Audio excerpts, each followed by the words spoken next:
On t'a appris à te méfier de ton ego, à le détruire, à le faire taire, à le dépasser. Comme si l'ego était une erreur de fabrication, comme si devenir éveillé signifiait devenir vide. Mais si cette idée était fausse, et si l'ego n'était pas ton ennemi, mais simplement un signal, une alarme intérieure. Aujourd'hui, le développement personnel répète souvent la même chose. Tue ton ego, détache-toi, ne prends rien personnellement. Mais voilà le problème. Un humain sans ego n'existe pas. Ton ego, c'est ton identité psychologique, la manière dont ton cerveau protège ce qu'il croit être toi. Et chaque fois que quelque chose menace cette image, l'ego réagit, critique, rejet, comparaison, humiliation, manque de reconnaissance. Tu ressens une douleur émotionnelle et immédiatement, l'ego s'active. Mais ce n'est pas un bug, c'est un système d'alerte. Pour bien comprendre, imagine deux personnes. On leur fait exactement la même critique constructive, sur leur travail par exemple. La première explose immédiatement, se sentant personnellement attaquée, invalidée. La deuxième écoute calmement, hoche la tête et intègre l'information sans drame. Pourquoi une réaction si différente ? Parce que l'ego ne réagit pas au hasard. Il réagit avec une force décuplée, là où il y a une blessure préexistante. Quand quelqu'un, même sans le vouloir, touche un point sensible, ton ego sonne l'alarme. Il crie « Attention, cette zone n'est pas sécurisée. Danger !» Et soudain, tu comprends quelque chose d'énorme. L'ego ne crée pas toujours le problème. Souvent, et c'est là toute la nuance, il révèle le problème déjà présent, la faille cachée sous la surface. Il pointe du doigt ton besoin de validation, ta peur du rejet, ton sentiment d'infériorité. Il expose ton besoin d'avoir raison, ta honte cachée ou ta peur de perdre le contrôle. L'ego agit comme une lumière rouge sur le tableau de bord de ta voiture. Tu peux mettre du ruban adhésif dessus, prétendre qu'elle n'existe pas. Mais ignorer cette lumière ne répare pas le moteur. Au contraire, ça garantit une panne bien plus grave plus tard. Face à l'injonction de tuer son ego, beaucoup de gens ne le détruisent pas vraiment.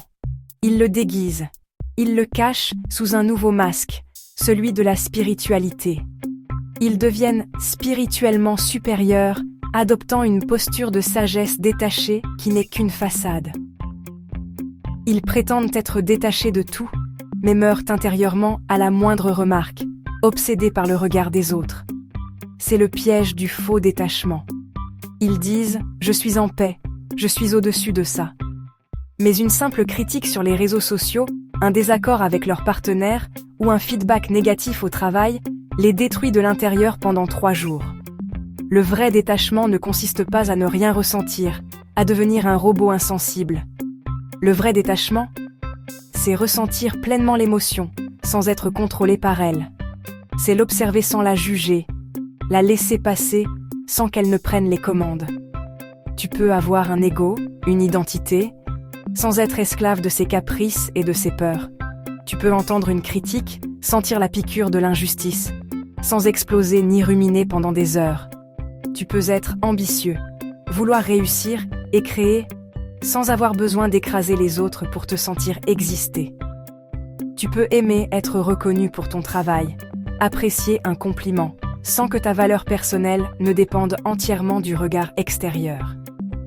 C'est ça, la véritable liberté. Voilà la nuance fondamentale que presque personne n'explique. Les personnes mentalement fortes ne suppriment pas leur ego. Au lieu de le voir comme un ennemi à abattre, elles ont appris à le transformer en allié. Elles apprennent à l'observer, à l'écouter. Alors, quand une émotion intense apparaît, au lieu de réagir instinctivement, elles appliquent une méthode simple en 4 étapes. D'abord, elles s'arrêtent. Elles prennent une profonde respiration et nomment ce qu'elles ressentent. Colère, honte, jalousie. Ensuite, elles se posent une question simple mais puissante. Pourquoi cela me touche autant ? Et cette question change tout.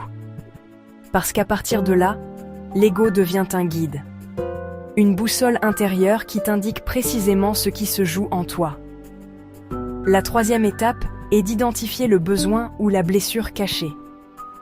Cette réaction te montre où tu manques encore de confiance, où tu cherches encore l'approbation des autres, ou encore où tu n'es pas encore totalement libre.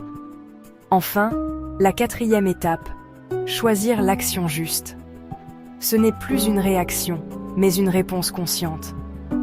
Parfois, il s'agira de poser une limite.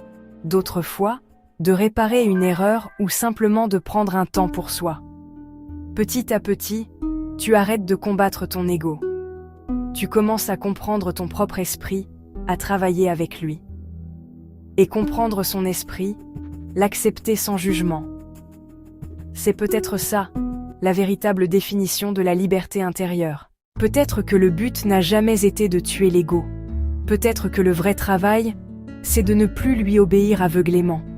Parce qu'un ego inconscient contrôle ta vie.